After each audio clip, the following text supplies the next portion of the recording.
Economic forum 55వ వార్షిక సదస్సు దావోస్లో ప్రతిష్టాత్మకంగా ప్రారంభమైంది. ప్రపంచంలోని వివిధ దేశాలు ఈ సదస్సుకు అత్యంత ప్రాధాన్యతనిస్తూ పాల్గొంటున్నాయి. భారతదేశం తరపున కేంద్ర ప్రభుత్వంతో పాటు పలు రాష్ట్రాలు తమ ప్రతినిధులను పంపాయి.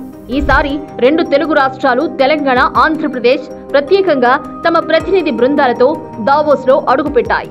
తెలంగాణ ప్రభుత్వం రైజింగ్ తెలంగాణ పేరుతో దావోస్లో తన సత్తా చాటడానికి సిద్ధమైంది. ముఖ్యమంత్రి రేవంత్ రెడ్డి నేతృత్వంలో అనుభవజ్ఞులైన జయేష్ రంజన్, సీనియర్ మంత్రి శ్రీధర్ బాబు తదితరులు ఈ బృందంలో ఉన్నారు. బీఆర్ఎస్ 10 ఏళ్ల పాలనలో పరిశ్రమల శాఖ కార్యదర్శిగా కొనసాగిన జయేష్ రంజన్ తెలంగాణకు పెట్టుబడులు రాబట్టడంలో కీలకంగా వ్యవహరించారు. అంతేకాకుండా హైదరాబాద్కు ఆయా సంస్థలను రాబట్టడంలోనూ ఆయన అద్భుత ఫలితాలు సాధించారు. ఇదే సమయంలో ఆంధ్రప్రదేశ్ ప్రభుత్వం బ్రాండ్ ఏపీ పేరిట భారీ ప్రణాళికతో బరిలోకి దిగింది. ఐటీ రంగంలో సుదీర్ఘ అనుభవం ఉన్న చంద్రబాబు నాయుడు స్వయంగా తన బృందానికి నాయకత్వం వహిస్తున్నారు.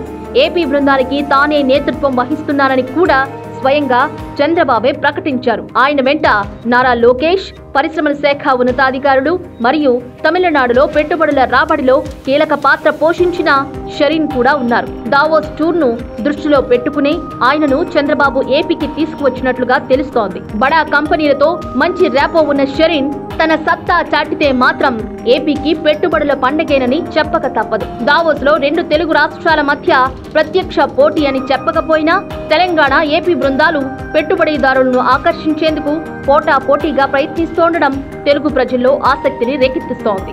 ఒకప్పుడు చంద్రబాబు అనుచరుడిగా కొనసాగిన రేవంత్ రెడ్డి ఇప్పుడు తెలంగాణ తరపున బరిలో ఉంటే, ఆంధ్రప్రదేశ్ తరపున చంద్రబాబు తన అనుభవంతో ముందుకు సాగుతున్నారు.